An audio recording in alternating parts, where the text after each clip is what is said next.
Welcome back to another video. क्या बिना इजाजत एयर स्पेस में घुसे प्लेन को गिरा सकता है कोई देश? क्या है इंटरनेशनल रूल्स? भारत और पाकिस्तान के रिश्ते हालिया समय में सबसे खराब दौर से गुजर रहे हैं। बीते दिनों दोनों देशों के बीच सैन्य संघर्ष भी हुआ था। इससे पहले भारत और पाकिस्तान ने एक दूसरे के विमानों के लिए अपने अपने एयर स्पेस पूरी तरह बंद कर दिए थे।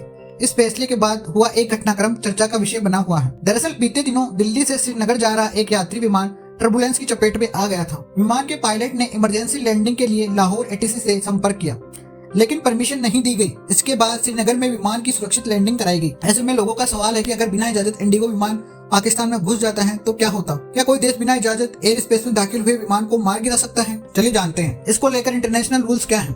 क्या है अंतर्राष्ट्रीय नियम? एयर स्पेस को लेकर अंतर्राष्ट्रीय नियम किसी देश के हवाई क्षेत्र के अधिकारों को नियंत्रित करते हैं। ये कानून यह निर्धारित करता है कि कौन सा हवाई क्षेत्र किस देश की सीमा के अंतर्गत आता है और कौन सा क्षेत्र इंटरनेशनल एयर स्पेस है सभी विमानों के लिए खुला है।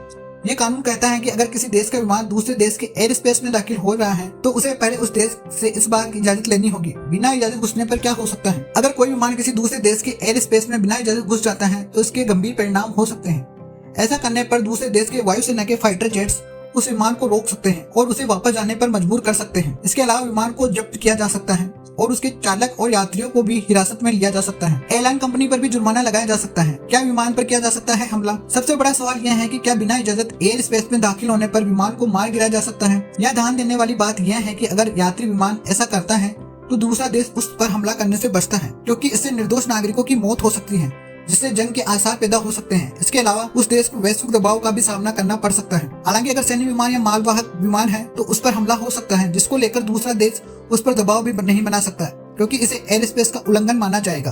Bureau report, times full.